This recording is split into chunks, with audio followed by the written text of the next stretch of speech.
అంటే 1952 నుంచి నేటి వరకు చూసుకుంటే శాసనసభలో ఎప్పుడు కూడా 48 మందికి ఎమ్మెల్యేలు బీసీ ఎమ్మెల్యేలు దాటలేరు.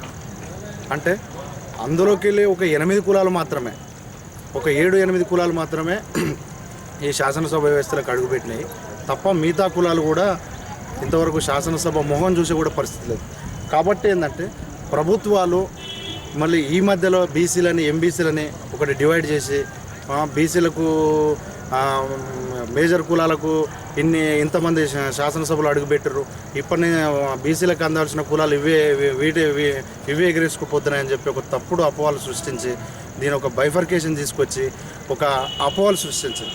కాబట్టి ప్రభుత్వము ఇప్పుడు దొమ్మరులోనే ఒక బీసీ కమ్యూనిటీ ఉంది, వాళ్ళు అసలు బీసీ ఏలే చేశారు, వాళ్ళ బీసీ ఏలే కాదు వాళ్ళు వేస్తుంది అసలు వాళ్ళని తీసుకుపోయి ఎస్సీ కమ్యూనిటీలే. ఇప్పుడు సాకల వాళ్ళు ఎస్టీ దేశవ్యాప్తంగా ఎస్సీలు ఉర్రు, మళ్ళీ కూడా ఎస్సీలకు కలపాలని చెప్పి వాళ్ళు కూడా పోరాటం చేస్తారు. కాబట్టి ప్రభుత్వము ఈ నిమ్న కులాలకు సంబంధించిన పోరాటం పరిగణలోకి తీసుకోకుండా ఒక పెడచెవున పెట్టి అసలు ఒక గందరగోళానికి సృష్టించింది. ఇప్పుడు బీసీలు పక్కనున్న కర్ణాటక రాష్ట్రంలో ఇప్పటి వరకు బీసీలు 5 ముఖ్యమంత్రులు చేశారు.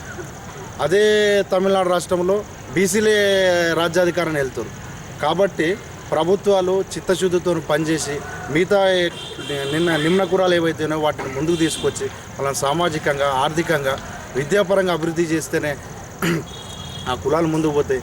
కాబట్టి ప్రతి వ్యక్తికి కూడా, ప్రతి కులానికి, ప్రతి వానికి కూడా మూలం ఏంటంటే విద్యతోనే ఏ కులమైనా ముందుకు పోతుంది. కాబట్టి విద్యను తెలంగాణ రాష్ట్రంలో రేపు ఏదైతే రాజకీయ నాయకులు, రాజకీయ పార్టీలు చెప్తారో తెలంగాణ రాష్ట్రంలో రేపు అందరం పునర్నిర్మాణం కావాలని చెప్తారు, వాళ్ళకి నేను ఒకటే డిమాండ్ చేసి చెప్తాను అంటే బీసీ కులాలు ఉన్నటువంటి కొన్ని నిమ్న కులాలు ఏవైతున్నాయో, అట్టడుగు కులాలు ఏవైతున్నాయో వాటికి కేజీ నుంచి పీజీ వరకు ఉచిత విద్యను అందించి వాళ్ళకు ఒక మంచి సంస్కరణ తీసుకొచ్చి వాళ్ళని అభివృద్ధి చేయాలని చెప్పి నేను కోరుతా ఉన్నాను.